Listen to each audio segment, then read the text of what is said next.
Again, YouTube, this is Dr. Kendo, and I'm here with Move or Die Day Friday, the mod series for this game. It's called Move or Die, and of course, as you see in front of me, or in front of you on your screen, we have these Gravity Falls mods. Yes, we got Dipper Pines earlier, and now I'm showing off a Bill Cipher next to the floating Bill Cipher, so if you want the walking or floating one, you can have that.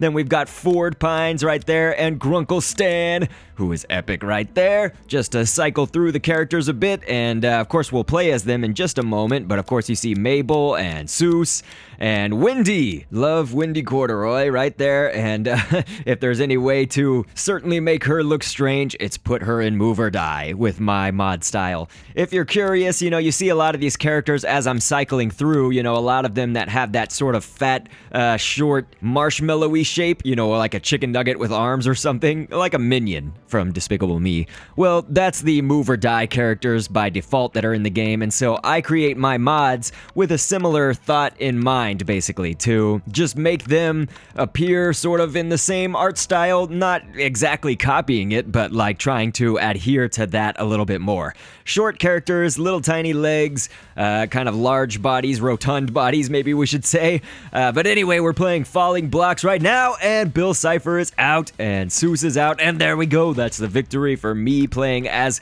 Dipper Pines. Yes. So if people, sometimes people don't get it, and a lot of you do get it, so I appreciate those that do.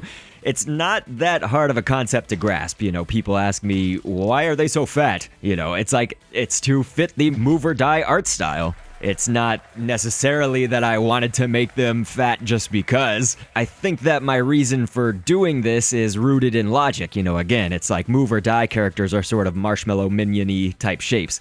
And no, it's not just photoshopping them like copy and paste. It's using Photoshop, which we'll see a little bit later, kind of at the end of this video. I will show you sort of my methodology for each of these characters, or most of the characters, I guess we'll say. But, there's a bit of editing that is involved. It's not just, again, a straight copy-paste. So let's pick some new matches while we show the other 4 characters that I have in our Gravity Falls mods lineup.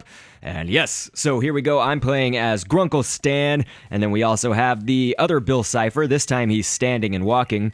And then Ford Pines, who actually just got blown up just a second ago in this bomb tag. And then, of course, Wendy. Wendy is also in here. And as you should always notice in this series, the characters also have little logos down there at the bottom.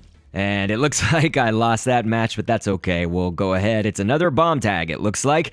So, of course, Move or Die, if you've never played the game, I certainly recommend it. And it was actually just at South by Southwest Gaming for anybody that was there at that convention. And I actually went there, and it's funny because Dr. Kendo, my head, is an official Easter egg. So, yes, if you're at your menu, you can type in DRKENDO and get my head as a playable character. And so they actually had all of the kind of Easter egg characters there at South by Southwest Gaming. They had them all unlocked already. You didn't have to type anything in or anything like that. So anybody could have gone and played using my head character and any of the other YouTubers they've included or whatever. So when I went there, they actually tweeted. You can go to Move or Die on their Twitter handle and see that they tweeted when I came by. I basically put my real actual head up to the screen next to my Move or Die head, and it was a hilarious comparison. But, again, if you've never played the game, Move or Die is basically a party kind of mini game, really fast moving mini game or party game, and you have to stick with the concept of you move or you die, because your life is going to not regenerate if you stand still. You will actually start losing your life. So you can die from just standing still. But I mentioned before that we do all of these mods in Photoshop, or that's what I do. And so here I'll just show some of the layers and just show you kind of how I made them. You can see the original character right there. We turned on and off the layer for this Bill Cipher. This is a floating Bill Cipher. You can basically just not put anything down where the legs are if you want any character to float. But again, here I'll turn on the source character brains. That's the one that I usually pretty much always start off off with as my source character for whenever I'm creating modded characters. And so yes, all of these mods were made by me. You know, I do all the character mods for this series. Nobody else does it. I don't download anybody else's mods or anything. These are all made by me. You can find them in the Steam Workshop as well. But here's a look at Dipper Pines. So if you want to see sort of the logic here or whatever for creating this character, yes, again, you know, sticking with that sort of move or die art style. He is short and we widened out his body and whatnot with the scaling transformation. And of course, if you're wondering why is there a larger, more fatter version of all of these characters, well, that's because there are certain games, mini games like Blowback or Sugar Rush, you know, basically where your character will, for whatever specific reason in the mini game, will inflate itself if it's Blowback, or if it's Sugar Rush, he or she will get fatter by eating candy. So unless you want your character to be invisible when they get fat, you need to, of course, put the little fatter version of your character next to the layer right here that is for the normal character. You can see with Grunkle Stan, and honestly, a lot of these characters, we have tons of different layers. The arms are a different layer, the body, the back arm, the head is a different layer, the legs, of course, need to be detached. But something worthy of mentioning is that usually I will, you know, shrink the arms down a bit, like I will size them down. Honestly, I'll use like an edit. Basically, I'll cut halfway up the arm and then move it up over itself. So, you know, almost slicing the arm in half. We didn't do that with Ford here, but one thing that's different with Ford is, you know, you can see either you can have the foot facing the way that Ford's face is facing right now, or you can have it facing the other way. The other way sort of looks a little bit more move or die like, I guess, but if you are modding a character, maybe you want some slight realism, you know, and your character is looking kind of to our right a little bit like most of my characters do, then you'll probably want your front leg right there, the one that's to our left, but the character's right leg, you may want to, of course, put it facing the way that they're looking. It really just depends on your art style, because, I mean, there are some cartoons out there, you know, where the feet will be facing in either direction, even if the character's facing to the right or left. Hopefully this makes sense. I'm not trying to confuse. But anyway, for those of you who are supportive and who understand my mod style, I really appreciate it. Suggest what mods you want to see next. I didn't forget any characters, so, you know, if you're asking where's Waddles, where's the Henchmaniacs, all that stuff, they weren't requested. But honestly, a lot of these characters weren't requested. People were just saying Gravity Falls, you know, so that could be anything. And like, honestly, this actually is a delayed episode. It took me about 2 weeks to finally finish all the characters and finish the recording for this, just spanning over the 2 weeks because I'm incredibly busy. Anybody that knows me, of course, I'm married, I'm working, I care for my elderly dad, I have 2 dogs, music, voice acting, I have another YouTube series, which is the Scribblenauts Unlimited Creations, and I've got my Twitch live streams every Monday, and sometimes more than that, and just running the YouTube and Twitch channels takes like 10 to 15 different hats for me to wear, different sorts of things that I have to do, and then I also write for dkcgaming.com. So of course, check out my website for reviews of games like this, Move or Die. And now I'm running Patreon rewards. I mean, my life, there is seriously never a moment free. Not one. But okay, on that note, I will catch you on the next vid, and thanks for viewing. See you, I take them on. Come on. To the flames, I'm still alright.